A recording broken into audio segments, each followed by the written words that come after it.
કે આજથી જે કરો તે બેસ્ટ કરો. જો સાફા બાફા બધા પહેરા જણ લગનમાં આયા છોડીને મને પહેરાવી દીધો બેહાડી, ફાવતું નથી પણ કીધું ફવાડો કોક દાડો વળી લગન પછી આજ મોકો મળ્યો છે.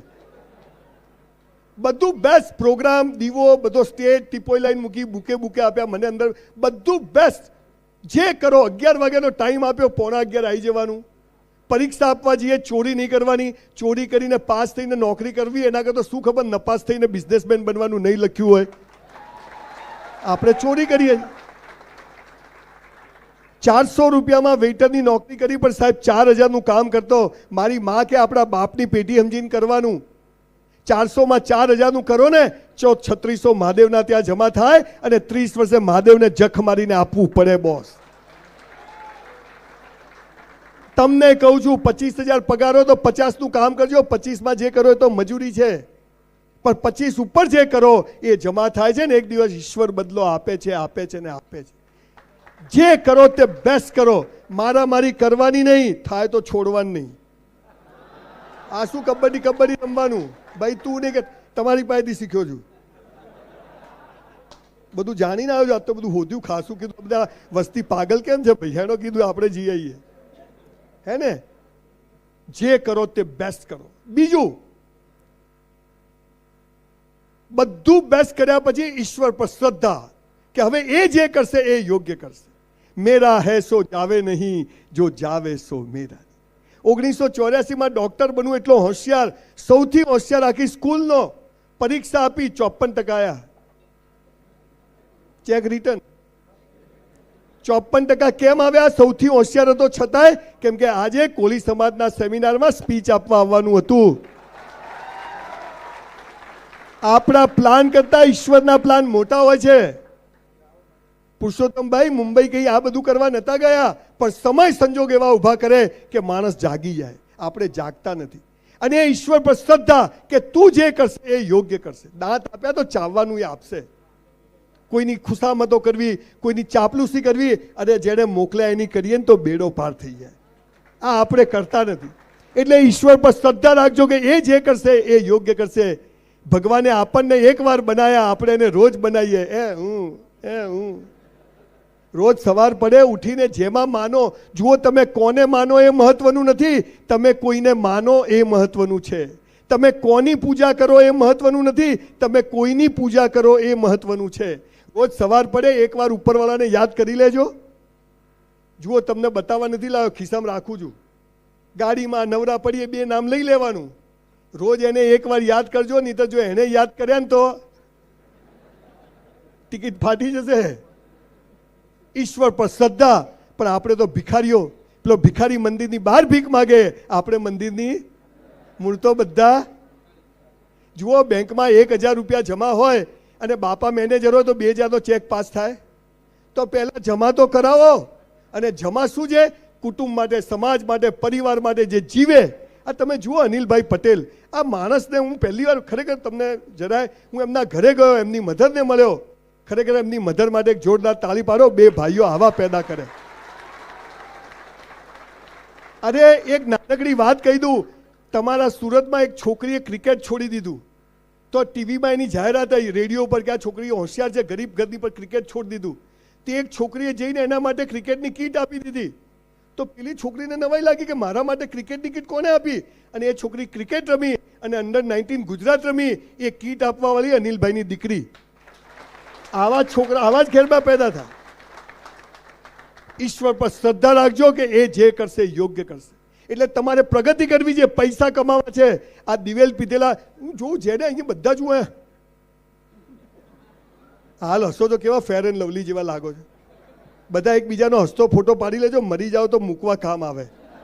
નહીં તો હીરાભાઈ કોઈ બી મરી જાય ને તો દિવેલ પીધેલો જોયો. ઈશ્વર પર શ્રદ્ધા રાખજો, એ જે કરશે. જો એક ગોટલી હોય ને, ગોટલી એ જમીનમાં નાખો ને તો કઈ ડાળી ક્યાં ફૂટશે ખબર હોય?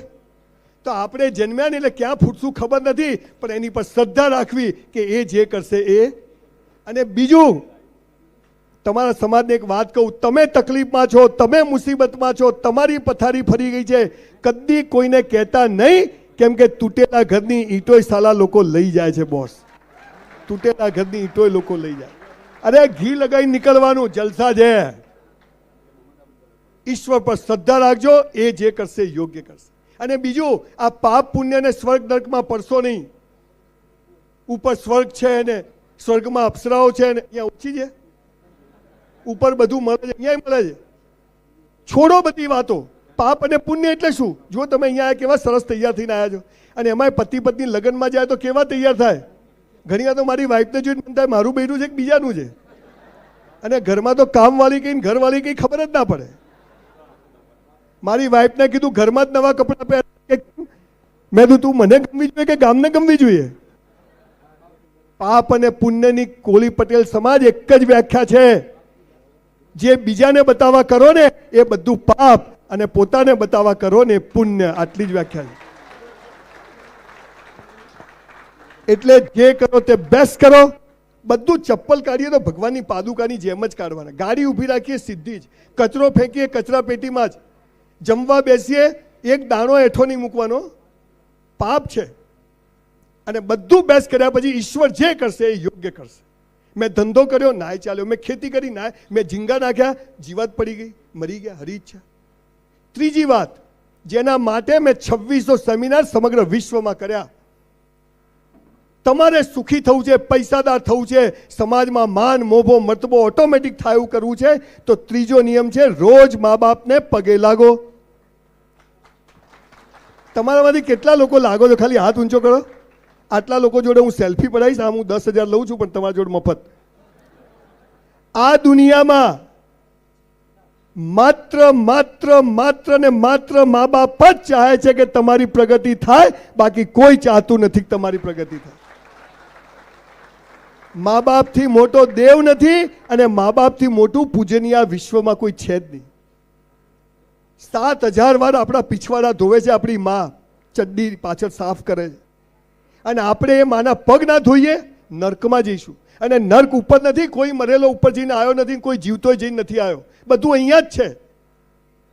સવારે 5:30 આજે નીકળ્યો ને તો પહેલા મારી બાના રૂમમાં જવાનું, ડોસીને પગે લાગવાનું. એ તો ઊંઘી ગઈ હોય, અને પગે લાગી નીકળવાનું. તો તરત જાગી ગઈ. મને કે ક્યાં જાય? મેં કીધું સુરત. કેમ જાય છે? મેં કીધું પ્રોગ્રામ છે. કોનો છે? મેં કીધું આ કોલી પટેલ સમાજનો. કોણ આવે છે? આ ડોસી એટલા સવાલો પૂછે બોસ, પણ તોય જવાબ આપવાના. Boss is boss. પછી કે નાસ્તો કર્યો? એટલે કીધું કર્યો જો ને. મેં કીધું તે ખાઈશું. બધા સવાલના જવાબ આપવાના. અને આપણે સાલું એમ કહીએ કે માં તને બોલતા નથી આવડતું, બાપા તમને ખબર નથી પડતી. આપણે કદી સુખી નહીં થઈએ સાહેબ. 10,000 વર્ષની સંસ્કૃતિ. અને અહીંયા દીકરીઓ બેઠી છે. દીકરીઓ, તમને કહું છું આ વિડીયોના માધ્યમથી, મા બાપથી છાના માના પ્રેમ કરશો નહીં કે લગ્ન કરશો નહીં. એનું કારણ કહું છું. તમે જ્યારે મા બાપથી વિરુદ્ધ જઈને કોઈ છોકરા જોડે મેસેજોને પ્રેમ કરો છો ને, ત્યારે છોકરો સમજી જાય છે કે પેદા કરેલા મા બાપની નથી થઈ ને, તો આ મારી એ નહીં થાય. એટલે તમને દુઃખી કરશે. અને પછી તમારે આમની પાસે આવવું પડશે કે હવે છોડાવો. આ છોડાઈ દેશે. સમજી ગયા ને? મા બાપથી મોટો દેવ નથી સાહેબ. સ્પેશિયલ 3 કલાક કોળી સમાજ પરિવાર સાથે પ્રોગ્રામ કરશું. હું આવીશ, બરાબર બોલીશ. તમે ચાહો છો કે હું ફરીથી આવું, ફરીથી આ સમાજમાં? પ્રોમિસ આપું છું દિવેશભાઈ કે આપણે એક સ્પેશિયલ પ્રોગ્રામ કરશું, અને એમાં હું સ્પેશિયલ આ વાત કરવા આવીશ. પણ એ પ્રોગ્રામમાં એટલા જ લોકોને બેસાડશું જેટલા મા બાપને પગે લાગતા હોય. કેમ કે રણમાં ખેતી કરવાનો મતલબ નથી, ફળદ્રુપ જમીનમાં થાય. તો આજે આખો કોળી પટેલ સમાજ સુરત અને 84 ગામ નક્કી કરે કે આજથી મા બાપને પગે લાગ. અચ્છા, હવે તમે ઘરે જઈને પગે લાગશો ને, શું છેલા પૈસા નહીં મળે, અને સહી તો ક્યાંય નહીં કરું સાહેબ. લાગજો. જે મા બાપને ઝૂકે છે ને, દુનિયામાં સાલા કોઈના બાપની તાકાત નથી કે ઝુકાઈ શકે.